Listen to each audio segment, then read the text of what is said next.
Gracias al Hospital San José, a todos los integrantes del comité organizador, a Lisette, a Rommel y a tantos más que yo sé que ponen su participación muy activa en poder llevar adelante este curso y hacernos partícipes también y seguir aprendiendo de la pediatría. ¿Ok? Miren, bueno, el motivo de este curso o de este tratado, ¿no? Del enfoque inicial. Bueno, gracias a Dios, agradezco a Dios también en todo momento por la experiencia que me puede haber llevado y poder compartirles este momento, ¿no? He trabajado en todas las instancias, miren. Comencé haciendo posoperados, ¿no? En el Instituto Nacional del Corazón. Después me dieron participación en ecocardiografía, en consulta médica, ambulatoria. También hemos realizado mucho de lo que es el GUCH, el crecimiento del congénito del adulto. Además, bueno, pues ya en el periplo que hice en Milano, pude hacer lo que es la cardiología fetal, ¿no? Tal vez, y esa parte perinatológica que hoy día nos involucra a todos, ¿no? Con respecto al nacimiento de nuevos niños, ¿no? Entonces, tratando de ver todos esos matices que hoy día que uno ha podido caminar, puedo decirle pues que este tema es muy importante porque yo tengo que definir bien ante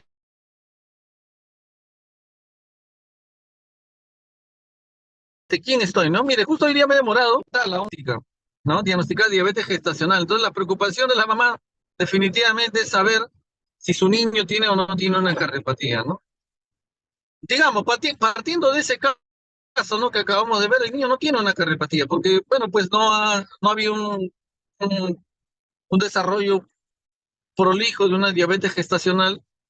Tampoco podemos decir que los grados de insulina no fueron los muy altos como habitualmente se presentan, que es muy diferente a una mujer que ya viene con diabetes de base, ¿no? Entonces, mira, afortunadamente este bebé pues no tiene una cardiopatía congénita, ¿no? Ahora, independientemente que tenga o no tenga una cardiopatía congénita, ustedes que son conocedores de la pediatría, saben muy bien que hay algunos matices, ¿no? Dentro del feto, que va a trascender a la etapa neonatal y después a la etapa del lactante, ¿no? Uno es la función pulmonar, ¿no? El pulmón, particularmente, pues no hay funcionamiento en la etapa fetal por la hipertensión pulmonar. Esta persiste durante la vida neonatal y esta tiene matices, pues, con respecto a un paciente cardiópata, ¿no?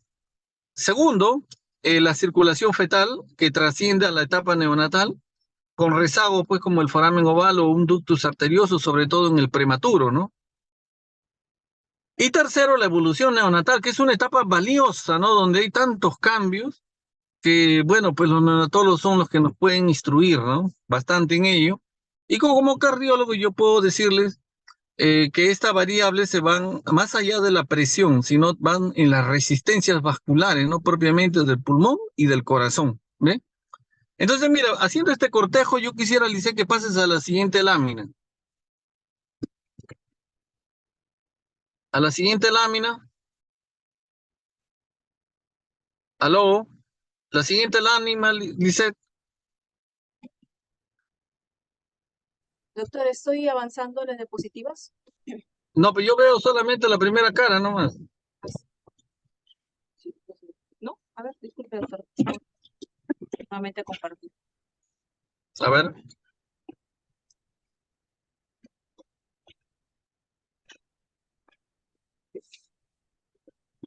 Ahí se logra ver. No, anterior a esa, anterior a esa.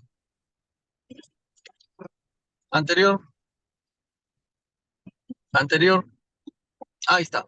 Mire, yo para tener un concepto, mire, de la cardiología, tomando todos estos matices que uno ha recorrido, yo veo esta imagen, no es una maqueta, ¿no? Yo veo la imagen externa y puedo decir, pues, que hay cardiopatías. Ah, y una cosa que no debo olvidar antes de comenzar.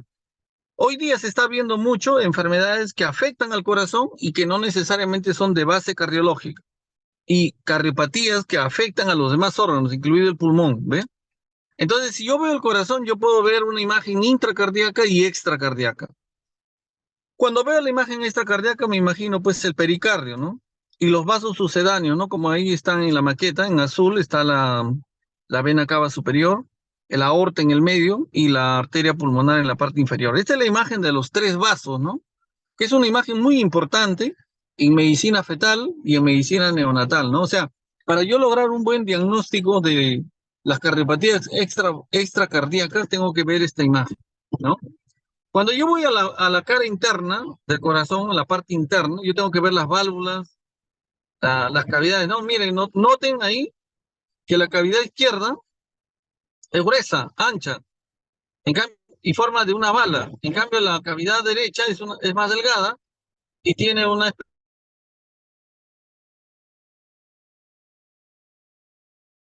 expresión triangular, ¿no? Lo importante en toda cardiopatía es ver si tiene o no la correlación aurículo-ventrículo-arterial, asumiendo que la aurícula derecha se corresponde al ventrículo derecho y esta a la arteria pulmonar. Y la aurícula izquierda se corresponde al ventrículo izquierdo y esta a la arteria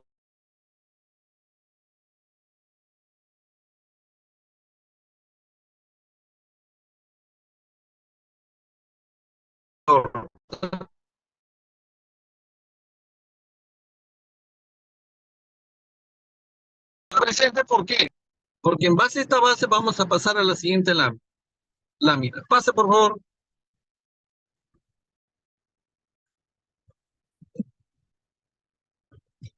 La siguiente lámina. Ah, ok. Este gráfico parece muy sencillo. Y en realidad lo es. Pero nosotros no podemos olvidar un principio del corazón, ¿no? El corazón quiere mantener su gasto sistémico y su gasto pulmonar. Su gasto sistémico lo tiene que mantener a través de la arteria aorta y su gasto pulmonar a través de la arteria pulmonar. Entonces, un alumno muy acucioso diría, ¿qué tal si no tiene aorta? ¿O qué tal si no hay pulmonar, en una atresia pulmonar? Bueno, buena pregunta. Tenemos que preguntarnos y buscar qué vaso o qué afluente, puede ser el ductus, una malformación arteriovenosa, está garantizando esta irrigación pulmonar, ¿no? O sea, el gasto pulmonar es garantizado ya sea por la arteria pulmonar en forma natural o por un vaso sucedáneo que puede ser una malformación arteriovenosa o el ductus arterioso, ¿no? ¿Qué más? En cambio, en el lado aórtico, digamos, en una interrupción de arco aórtico es sostenido esto por un ductus arterioso. ¿Por qué es tan importante tener estos principios, no? Porque cualquier conducta que yo realice, ya sea como neonatólogo, pediatra, médico general, o en la evaluación cardiológica propiamente dicha, cualquier alteración, sea en la saturación, en el flujo sanguíneo, en las presiones, va a tener que ver con estas. ¿Por qué? Porque es la expresión clínica de una alteración de este circuito cardiocirculatorio. Si yo tengo presente el lado derecho y el lado izquierdo, si yo quisiera hacer una diferenciación, el lado derecho es de bajas presiones y el lado izquierdo es de altas presiones, porque depende de la arteria aorta. Entonces, este componente no podemos olvidarlo y omitirlo, ¿no? ¿Okay? La siguiente lámina.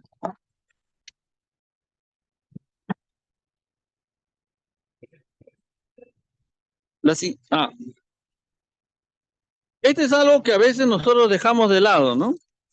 Lo pasamos porque asumimos que no tiene tanta importancia, pero el corazón tiene un circuito eléctrico. En esas líneas verdes, ustedes están viendo la circulación, mírenla, es como una casa, ¿no? Donde yo puedo ver, yo puedo observar el nódulo simultáneo.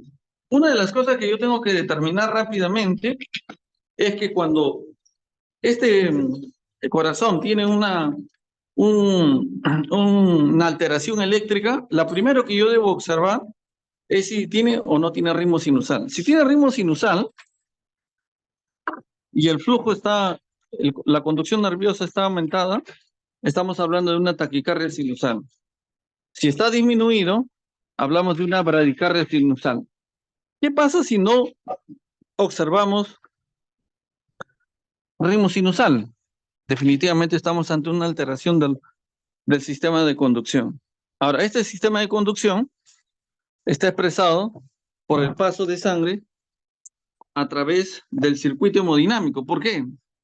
Porque una alteración en el flujo en la conducción eléctrica va a llevar a una alteración en la hemodinamia propiamente del corazón, ¿ve? Entonces, yo tengo que observar todo ello. La siguiente lámina, por favor.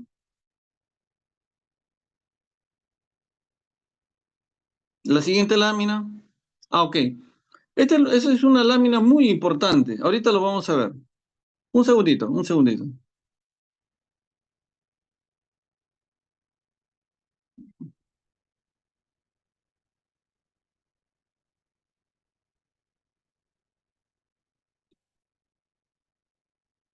Un segundo, por favor. Justo estoy uniéndome como con una tablet, por favor, que es personal.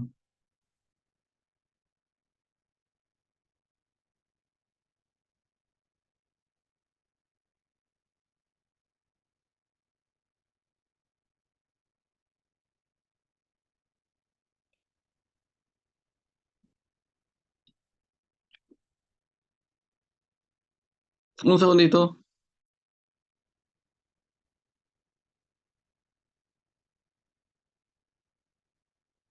Ya. En esta lámina, ustedes ven un sinnúmero de números dentro del corazón. Entonces, mire, por ejemplo, si yo veo el ventrículo izquierdo, ahí figura 100 a 140 y 6/12. Esas son las variables propiamente de la cavidad izquierda. Y si ustedes ven el lado derecho, es 15/30 en sístole y 0/6 en diástole. Esos son los valores normales y habituales que puede haber en las cavidades. Asimismo, usted ve un sinnúmero de cavidades de la aurícula izquierda que tiene una presión de 6 a 12 milímetros de mercurio y la aurícula derecha de 0 a 6 milímetros de mercurio. Entonces, ¿por qué es tan importante esta hemodinamia? Porque si habría un conducto o una comunicación entre la aurícula izquierda y la aurícula derecha, lo habitual es que la sangre pase de aurícula izquierda a aurícula derecha porque hay mayores presiones en la aurícula izquierda, ¿ve? Lo mismo pasa a nivel de ventricular. Si hubiera un CIB, la conducción va a ir de ventrículo izquierdo a ventrículo derecho, ¿no? Eso hay que tenerlo muy presente porque cuando yo evalúe y ausculte un soplo, yo tengo que ver si ese soplo sistólico habitualmente va de izquierda a derecha o de derecha a izquierda. Teóricamente, si se tratara de una comunicación interventricular, debería ir de izquierda a derecha, porque las presiones son mayores en el lado izquierdo que en el lado derecho. Ahora, teniendo todo este correlato, ¿no? Que hemos mencionado, donde yo veo, pues, digamos, la matriz anatómica, extracardíaca, intracardíaca, veo la conducción eléctrica sinusal, no sinusal, auricular, ventricular, tomando en cuenta también que yo veo el sistema circulatorio, ¿no? Donde de las venas cavas va la aurícula derecha, el ventrículo derecho y está la pulmonar y está el pulmón para oxigenar, y esto regresa a la aurícula izquierda ya con una sangre oxigenada que pasa al ventrículo y sale por la arteria aorta. Digamos, yo tengo que tener este esquema en la mente para que cualquier alteración que hubiere, yo por la clínica, porque es lo primero que yo observo ante un paciente que viene con una cardiopatía, entienda que la valoración hemodinámica de este paciente va a ser diferente de acuerdo a la presentación, cómo se exprese clínicamente, ¿ve? Porque esa expresión clínica va a ser una expresión de un contexto anátomo-funcional. Cuando yo tengo ese correlato, recién puedo plantear, digamos, una posibilidad de diagnóstico. Porque si no, todos los pacientes me pueden parecer que tienen o no tienen una cardiopatía o puedo soslayar un hiperdiagnóstico cuando no es necesario, ¿no? Bien. La siguiente, por favor.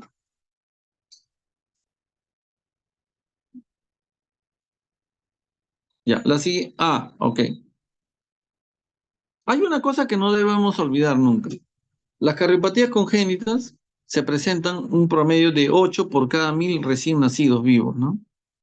Teniendo presente que el diagnóstico fetal no abarca más allá del 30% del total, aún en un personal bastante especializado, ¿no? Entonces, que es a donde debemos llegar algún día.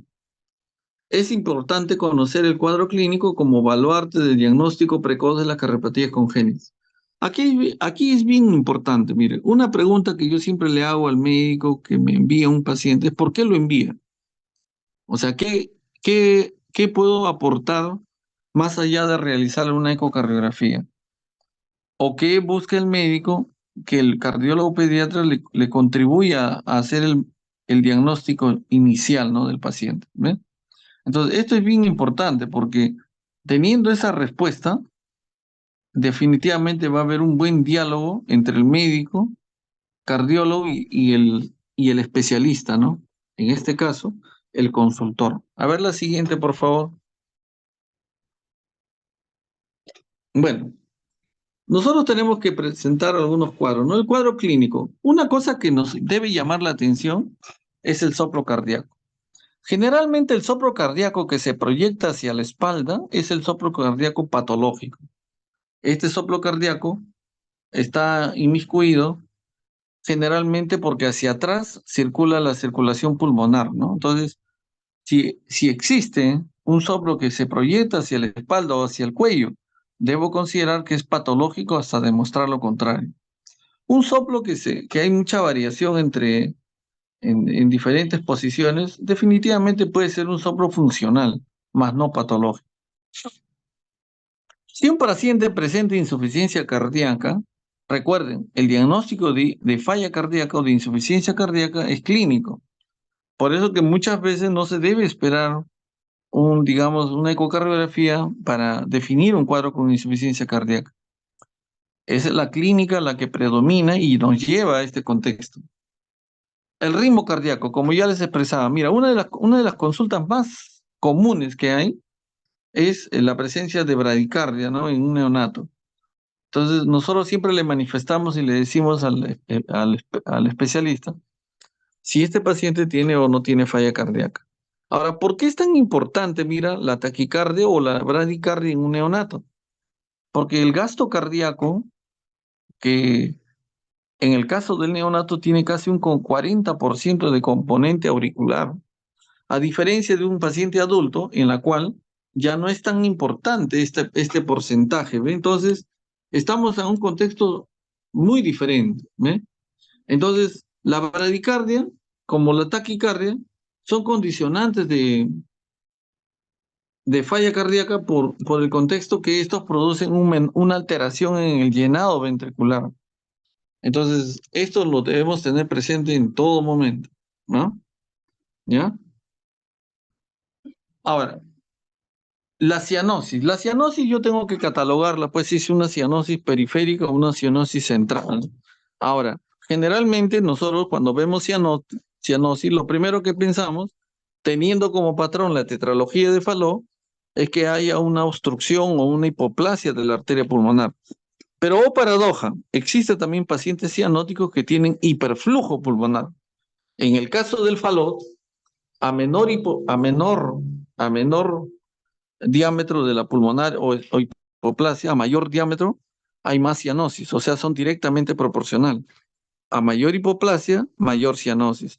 En cambio, en estas cardiopatías de alto flujo, ejemplo, la doble vía de salida del ventrículo derecho con CIB subpulmonar es generalmente una patología hipercianótica, muy cianótica, pero con gran hiperflujo. O sea, tú le tomas una radiografía y observas rales y al examen se escucha sucrépitos incluso, ¿ve? Entonces no hay que formarnos un patrón ya sobre lo que es una cardiopatía cianótica. Puede haber también con hiperflujo, ¿ok? Ahora, si esta va asociada a estenosis, no va a haber hiperflujo, pero va a haber gran cianosis, ¿ve? Ese es el paciente más cianótico que existe. Ahora, ¿qué más? El segundo punto es cuando yo veo si es una cardiopatía congénita o adquirida. Como yo les mencionaba, casi el 90% de nuestros pacientitos son de origen congénito, pero hay un 10 a 15% que tiene que ver con un componente adquirido. Quiere decir que es una cardiopatía que ha evolucionado, ¿no?, en este daño, ¿no? Por ejemplo, un paciente renal es un paciente que progresivamente va produciendo una hipertrofia del ventrículo izquierdo, una disfunción diastólica y posteriormente una disfunción sistodiastólica, ¿ves? Otro, una enfermedad como el hipertiroidismo, también produce una alteración a nivel del ritmo cardíaco y puede llevar al paciente a una falla cardíaca. Componente inicial, las glándulas tiroides, ¿ves? Entonces, tampoco Hay que descartar a las patologías adquiridas por daño en otros órganos. Ahora, este es un dato bien importante. Una cardiopatía con o sin cianosis. Generalmente, pues, como le digo, las más comunes son las cardiopatías no cianogénicas. Ejemplo, CIA, CIB, ductus arteriosus, son los más comunes. Pero no debemos dejar de lado las cianogénicas, teniendo como principal baluarte la tetralogía de Fallot. ¿Ven? Ahora, la silueta cardíaca y el flujo pulmonar. El flujo pulmonar, pues ya les he mencionado, ¿no? Si tú le tomas una radiografía porque tienes sospecha de cardiopatía congénita, tu actitud va a ser muy diferente si tú encuentras un hiperflujo, porque probablemente te vas a ver ah, a- apoyado, auspiciado a usar diuréticos, ¿no? O hacer una restricción hídrica. Si observas lo contrario, probablemente vas a administrar oxigenoterapia, ¿no? Ahora, la silueta cardíaca, aquí es un datito bien interesante, ¿no? En cardiología existe un término llamado remodelamiento cardíaco. ¿Qué es este término? Es una expresión que nos dice que el corazón está siendo modificado progresivamente debido a los cambios que generan la presencia de un shunt intracardíaco, extracardíaco, una obstrucción en la vía de salida o en una válvula, o la sobrecarga de volumen y presión que ocurre a nivel del corazón. Entonces, esto va generando un cambio, ya sea con un crecimiento, hipertrofia, modificación o alteración de cada ventrículo y aurícula, ¿no? O del vaso principal per se, no sea la aorta o la pulmonar. ¿En base a qué? A los cambios hemodinámicos que generan la alteración en la estructura anatomofuncional, ¿no? Entonces, eso se llama remodelamiento cardíaco. Ahora, esto se expresa a través de una radiografía, ¿no? Acá tenemos la llamada, por ejemplo, el muñeco de nieve, ¿no? Que es muy común en pacientes que ya tienen una evolución más que estacionaria, o sea, más prolongada, de drenaje venoso anómalo pulmonar total, ¿no? Supracardíaco. ¿Ven? La siguiente, por favor.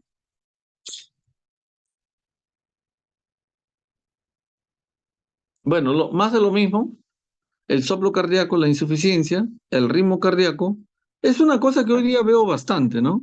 Vienen muchos niños con dolor de pecho, palpitaciones, ¿no? Lamentablemente, pues hoy día la niña está sufriendo todo un sistema de estrés, sobre todo post pandemia, ¿no? Y sobre todo pues por toda esta alta exposición, ¿no? A medios electrónicos. Entonces los niños pues hoy día viven una etapa singular, ¿no? En la cual probablemente los de mi generación no lo teníamos, ¿ves? Entonces se observa mucho. Entonces una cosa muy importante es tomarle un electrocardiograma, ¿no? ¿Ok? Lo siguiente es la cianosis, ¿no? Este es un dato bien importante. Muchas veces yo veo pacientes que se le consulta, nos piden consulta por presentar cianosis. Un detalle bien importante, y lo dejo como una antesala acá en el curso, es la presencia, por ejemplo, de una enfermedad pulmonar versus una enfermedad cardíaca. Y si hubiera las dos, ¿cuál de ellas es la más importante? Ya que esto va a marcar un rumbo, ¿no? De cómo vamos a realizar el manejo. Ahora, digamos, yo podría diferenciar de la siguiente manera. Mire, le voy a dar algunos tics. Si yo le tomo un AGA y el AGA está con un CO2 elevado, bueno, estamos muy próximos a una enfermedad pulmonar, ¿no? Otro es la ecocardiografía fetal, perdón, pulmonar, la ecografía pulmonar, la presencia de líneas B, ¿no? Eso también, sobre todo en los pacientes que están en terapia intensiva, ¿no? Los antecedentes propiamente dicho, ¿no? Mebrayalina, taquina transitoria. Otro, que tenga a la exposición al oxígeno. Generalmente la cardiopatía no altera, pues, ¿no? La oxigenación, debido a que el problema no es oxigenatorio, sino es un problema de mezcla, de falta de CHAN, de comunicación izquierda-derecha, o un exceso de comunicación izquierda-derecha. En cambio, en la patología pulmonar, la exposición al oxígeno definitivamente siempre genera una mejoría significativa en la saturación de oxígeno, ¿no? Entonces, esa es la llamada prueba del oxígeno. Entonces, tenemos muchos mecanismos, cómo podemos darnos cuenta, ¿no? De que estamos ante una patología respiratoria o cardíaca o ambas y poder diferenciarlas, ¿no? La siguiente, por favor.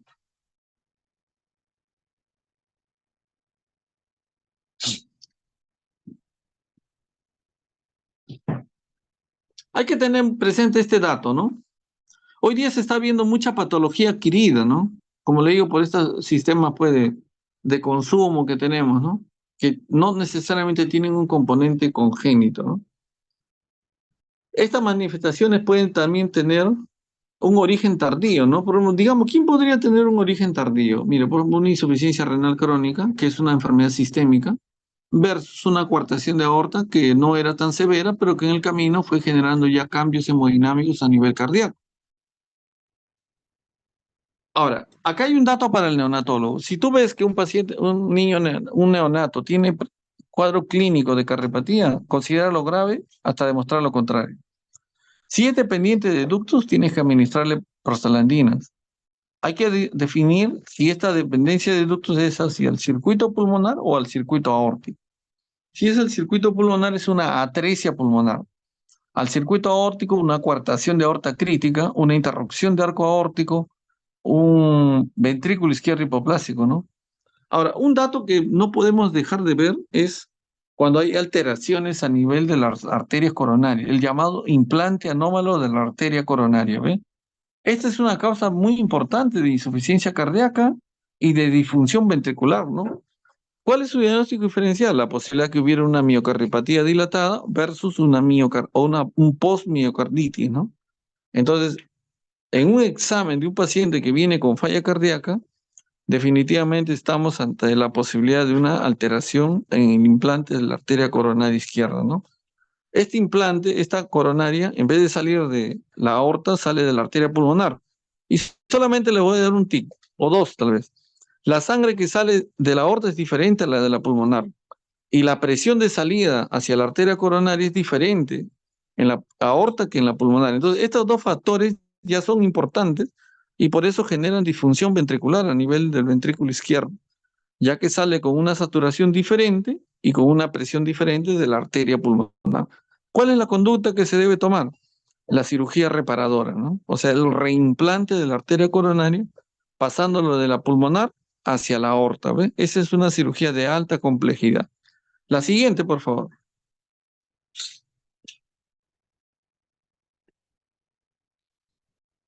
Ahora, acá hay un dato bien importante, ¿eh? Muchas veces nosotros observamos insuficiencia cardíaca sin cianosis o insuficiencia cardíaca con cianosis. Aquí tenemos que diferenciar un dato. ¿Realmente tiene cianosis el paciente o es un tema de del mal llenado capilar a nivel periférico extremo, ¿no? Eso es bien importante para poder tomar las medidas que correspondan. Ahora, la hipertensión pulmonar, nosotros tenemos un país variopinto, ¿no? Donde hay diferentes focos o segmentos altitudinales y no es lo mismo evaluar a un paciente, digamos, ustedes que están en el Callao, en Lima, en Chosica, en Tarma, en Ticlio, en Cusco, en Juliaca. ¿Ve? Entonces, a medida que uno va ascendiendo, la cardiopatía tiene una diferente expresión clínica. Entonces, eso también no hay que olvidarlo, ¿ok? La siguiente. La siguiente. Estas imágenes siempre me han llamado la atención. Uno, la ubicación del corazón. El corazón está hacia el lado izquierdo. Ese es el primer diagnóstico en un paciente cardíaco, ¿no? Dice situs solitus en levocardia, dice, ¿no? Es un término latino. Pero el corazón también puede estar hacia el lado derecho, puede estar en destrocardia o en forma ambigua.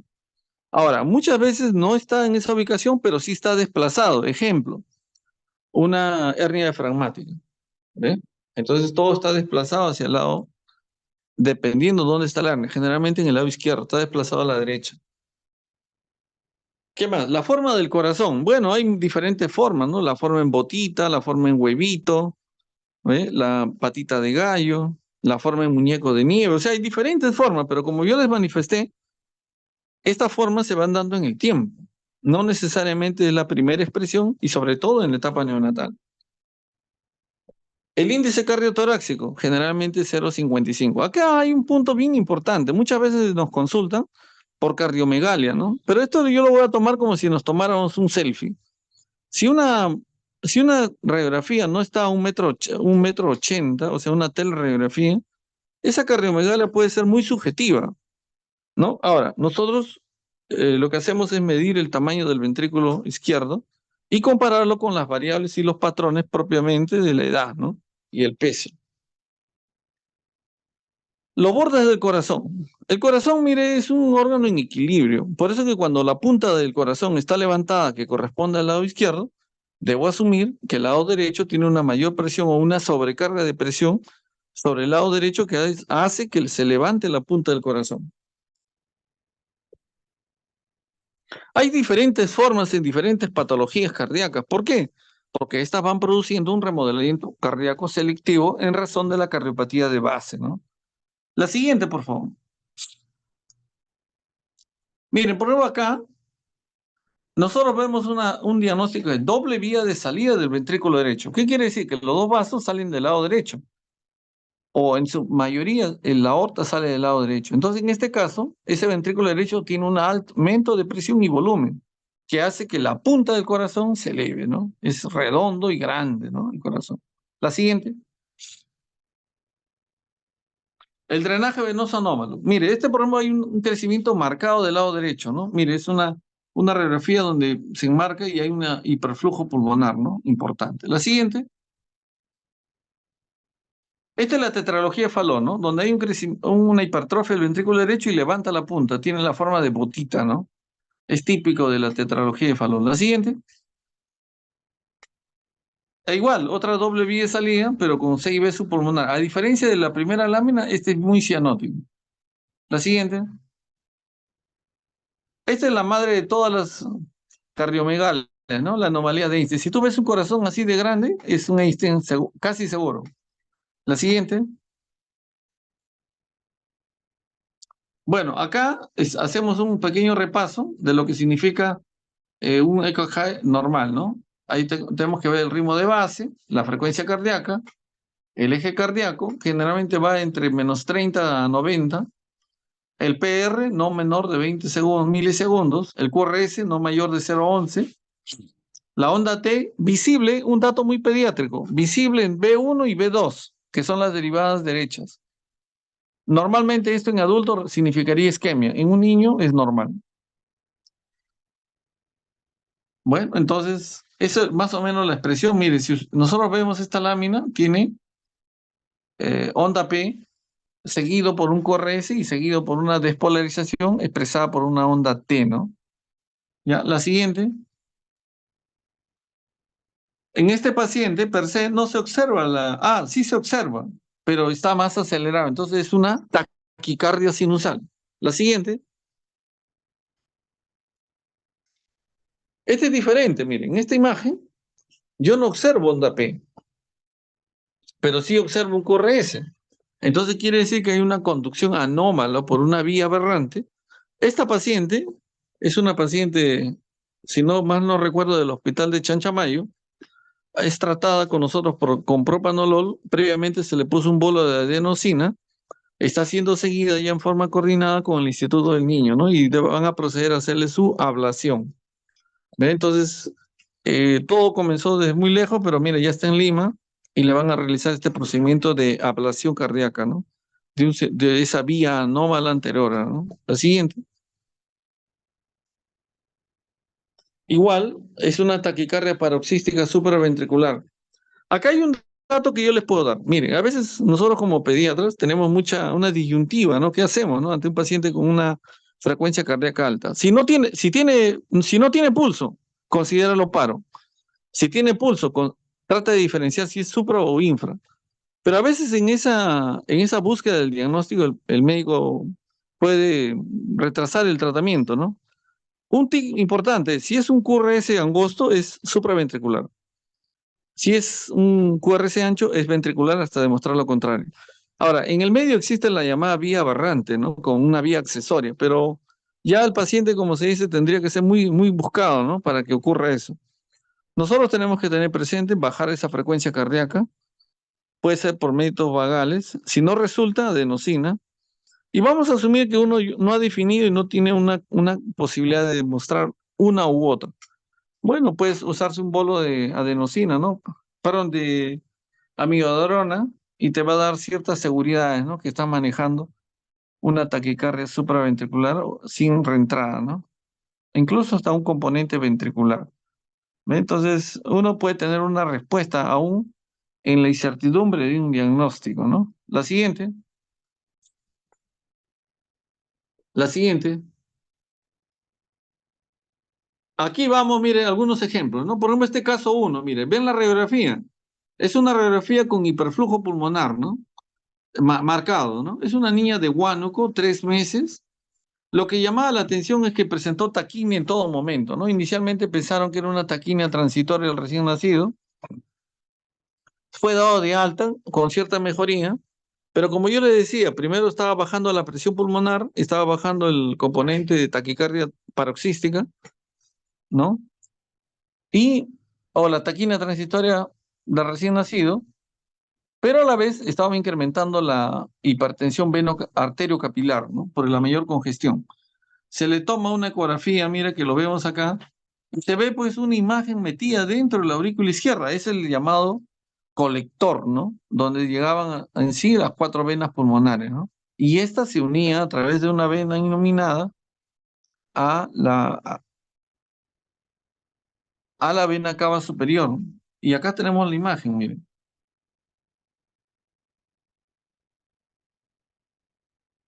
Ujú. Ahora, cuando le tomamos una angiocardiotomografía, se ve, mira, en el medio la aorta. Siendo el vaso más grande, se le ve pequeño, porque el peso del flujo está cayendo sobre la vena cava superior. Esta llega a la aurícula derecha y solo a través de un pequeño CIA es transmitido hacia el gasto sistémico. Por eso que la aorta es pequeña. ¿Ok? La siguiente.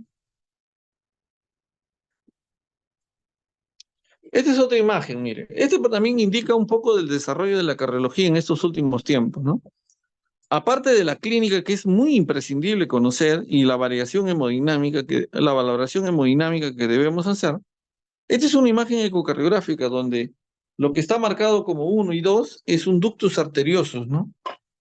Entonces es una patología dependiente de ductus hacia el lado sistémico. Cuando le hacemos una tomografía, mire, se ve una zona estrecha, muy estrecha, que es una interrupción de arco aórtico.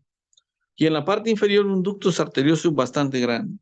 Cuando hacemos el trazado ya selectivo de una angiocardiotomografía, se nota pues realmente estos hallazgos, ¿no? Un arco muy hipoplásico y un ductus arterioso que da circulación a la aorta descendente. Entonces, en este caso, ese flujo de aorta descendente es un flujo de mezcla. Por eso y en la mano es un flujo directamente del ventrículo izquierdo. Por eso que existe lo que se llama una diferencial más de 5% entre la mano izquierda y el pie izquierdo, ¿no? Cuando tú veas esa diferenciación, otros dicen 3%, que va más allá de las 24 horas, considéralo patológico y patología dependiente de ductus arteriosos al lado sistémico. La siguiente. Este es otro paciente, ¿no? Evaluado en Hospital María Auxiliadora. Llega por una taquicardia de 190, 200 latidos por minuto, ¿no? Como venía con un componente diarreico, la médico residente consideró que esa taquignia y esa taquicardia no eran explicadas por un cuadro infeccioso que aparentemente no era séptico, ¿no? Le toma una radiografía y encuentra esta gran cardiomegalia. Nosotros le hacemos la ecocardiografía y vemos que ese ventrículo izquierdo es bastante dilatado, ¿ve? Y calculamos la fracción de eyección que llega a 36%, o sea, está con eso ya era una miocardiopatía dilatada, ¿no? De grado moderado. Entonces, el solo pensar que la taquina y la taquicardia no tienen una expresión o una justificación, eso va a ser muy importante para definir y determinar que estamos ante una cardiopatía congénita. ¿Ve? Entonces, cuando tú veas taquicardia y taquignia y no le puedes encontrar una razón sustantiva, tómale una placa y solicita una ecocardiografía o una evaluación por el cardiólogo pediatra. ¿Ok? La siguiente. Este es otro caso, mira. Este también es un drenaje venoso anómalo. Si mal no recuerdo, es un paciente del norte chico. Mire, acá ven las cavidades izquierdas pequeñas y la derecha bastante grandes, porque sobrecargan el gasto sistémico y pulmonar a la vez. ¿Ve? La siguiente.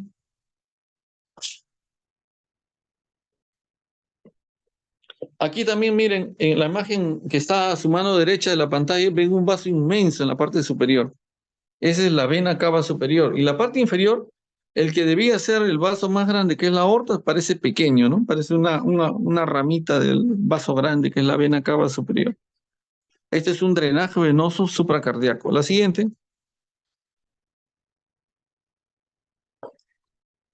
imagen. Ya, dale clic a ese video. Miren, todo ese flujo azul que ven es todo el retorno de las venas pulmonares hacia la vena innominada y esta la vena cava. O sea, la vena cava carga el drenaje propiamente de sí, más el drenaje pulmonar, ¿no? Total. Y esta lleva una aurícula derecha muy grande, ¿ok? Hasta luego. La siguiente. Esta es otra imagen. Este es un paciente también de la selva central. Mire, es un corazón medio ilógico, ¿no? Como que no podríamos decir que es redondo ni cuadrado. Pero cuando vemos la imagen ecocardiográfica vemos un ventrículo izquierdo bastante pequeño y un BD normal. Entonces, este paciente, igual, la salida de la aorta, que es una imagen eje largo, también estrecha, ¿no? La siguiente, por favor. Mire, acá este paciente tiene un derrame pleural, ¿no? ¿Por qué? Por un aumento de la presión ortostática y también por un trasudado, ¿no? Propiamente de la insuficiencia cardíaca, ¿no? Este paciente al final falleció y fue diagnosticado con un ventrículo izquierdo hipoplástico, ¿no? ¿Ok? La siguiente. Este es un adelanto también propiamente de la cardiología, ¿no? No se usa tanto como antes, ¿no? Es el cateterismo cardíaco. Hoy día se hace cateterismo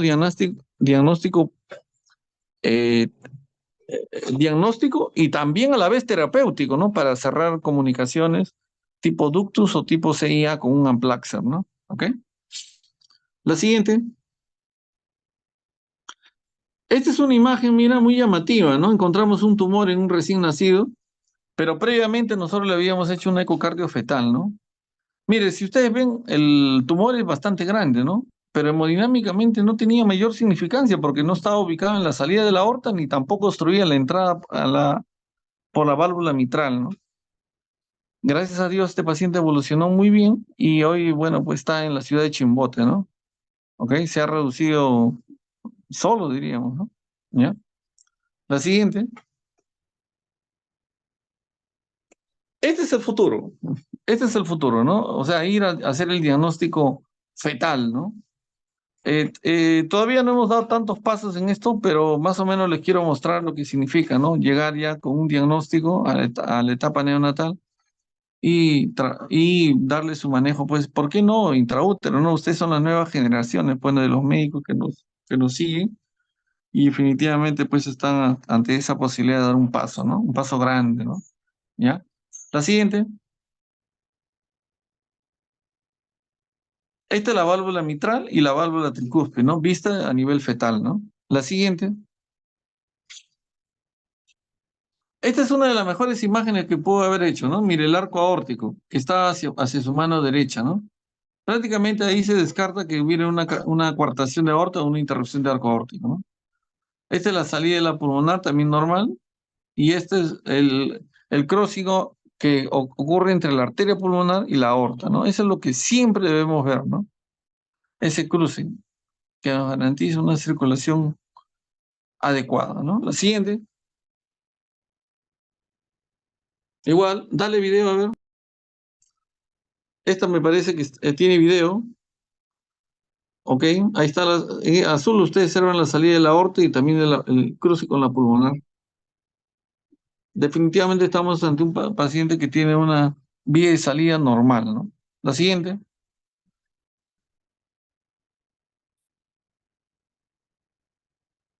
La siguiente, doctor.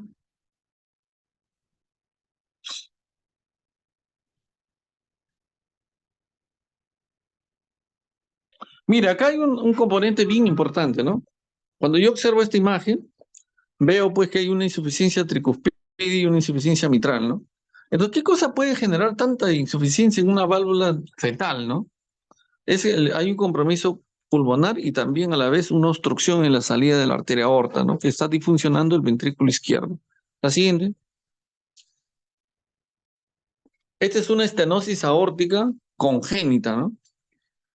fetal, que va a llevar a la hipertrofia del ventrículo izquierdo y a la vez a lo que se dice un ventrículo izquierdo hipoplásico, ¿no? Ok, mira, este era acá más o menos en la semana 26. La siguiente, todavía tenía forma de corazón. Esta es una imagen que aprecio mucho, ¿no? De todos los pacientes que he visto en mis años. Miren, acá observan en la margen derecha, miren, sale un tronco que tiene correlación con el ventrículo izquierdo y el derecho, ¿no? Era un truncus arterioso, tipo 2. Perdón, tipo 1. La siguiente. Acá se ve el arco aórtico, pero en la imagen de la izquierda, ahí se nota muy claro, mire, el TC, que es el tronco cardíaco, y ahí sale la arteria pulmonar como un bracito, ¿no? Hacia la parte inferior, ¿no? Este paciente me trae muchos recuerdos porque recuerda mi paso por el hospital Almenara. Le hicimos una ecocardiografía fetal, le hicimos una ecografía neonatal, le hicimos un angiotem para definir bien las ramas y el tipo de trunco. Después, posteriormente, este paciente fue operado en el Instituto Nacional del Corazón, ¿no? Y, bueno, actualmente vive en el RIMAC, ¿no? Entonces, en este paciente creo que, aún con las limitaciones propias de nuestro país, de Perú, poniendo mucha voluntad se puede hacer muchas cosas, ¿no? Mira, realmente acá funcionó todo el sistema de referencia, contrarreferencia, la unidad neonatal, el prequirúrgico, la unidad fetal, o sea, todos como engranados, digamos, ¿no? Y bueno, fue muy satisfactorio ser parte de este proceso, ¿no? La siguiente. Bueno, el anterior foto, este es un grupo de pediatras que están trabajando en una unidad fetal, miren. Y qué bueno que encontré un eco, ¿no? En el hospital de Marini, de Chanchamayo, a donde yo tengo también un componente espiritual, ¿no? Como un hijo de Dios, y yo agradezco realmente a esta gente. No las conocía. Ahí está el doctor Yayico, el doctor Aval, el doctor Anaya y la doctora Cusigualpa, ¿no? Son pediatras que se están formando poco a poco. Esto no es fácil, pero tampoco es imposible de aprender. Lo felicito a ustedes porque siempre he visto en Lisset, en Rommel y en tantos otros del Hospital San José que han tenido siempre esa vocación de querer crecer, de querer manifestar, de expresarse, ¿no? Y les agradezco también por la invitación y solo desearles que Dios los bendiga y si en algún momento haremos un curso práctico ahí o algo más en el Hospital San José, bueno, pues estaré llano a esa invitación y que Dios los bendiga realmente. Saludos a todo el auditorio. Y gracias, gracias, muchas gracias. Doctora, un aplauso a esta parte de la historia. Muy agradecidos por su participación. Tenemos, a ver, algunas preguntas de parte de los asistentes. Excelente, si hubiera, estoy a sus órdenes. Doctor, en el caso de un hospital de baja complejidad, ¿qué tan útil es el uso de electrocardiograma para poder hacer el diagnóstico inicial de los problemas cardiológicos en los neonatos? Y miren, hay que tener, siempre en cardiología, hay que tener alguna cosa, lo común y lo que sale de lo común, ¿ok? ¿Qué es lo común? Lo común, si yo tengo un problema en un neonato, como le dije, hay que pensar que es grave hasta demostrar lo contrario. Esa es una cosa vital. Pero a medida que pasan los días, yo puedo ver algunos cambios. ¿Por qué? Porque la resistencia vascular pulmonar va cayendo. Entonces, ese también es un dato, porque eso actúa como una fuerza centrípeta y centrífuga después de los días como pasa, ¿no?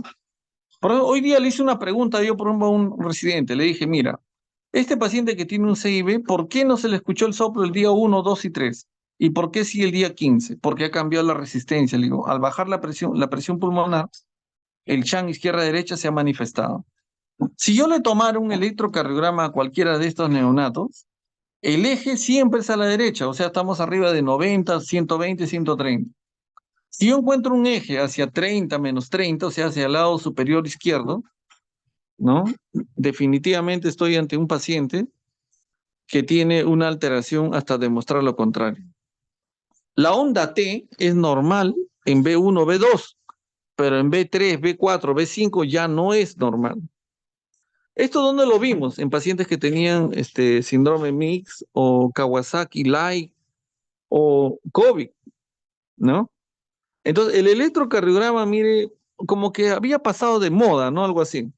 Pero hoy día, pues, en base a todos los métodos diagnósticos que han incrementado, que lo he mostrado ahora en la imagen, una cosa bien importante para detectar, por ejemplo, un síndrome de preexcitación, donde el PR es corto, o en una arritmia donde hay un componente de onda delta en el Wall Parkinson White, que es muy característico de una, si yo veo una gran cardiomegalia, veo cianosis y veo una onda delta, estoy ante una anomalía de Einstein, hasta demostrar lo contrario. Mire, todavía no le he realizado eco, pero veo una placa como el corazón que le he mostrado.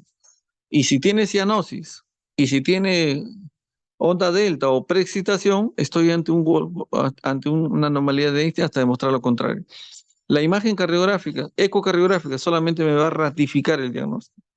Ahora, ¿qué pasaría si yo estoy ante esa imagen y tengo cianosis?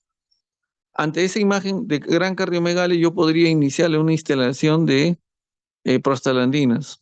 Esto me va a ayudar de dos maneras. Uno, bajando las resistencias vasculares pulmonares, que ya para este paciente es bueno, porque tiene un ventrículo derecho pequeño, atrializado, o en su defecto me va a ayudar si que tiene un ductus arterioso a mantenerlo aperturado, ¿no?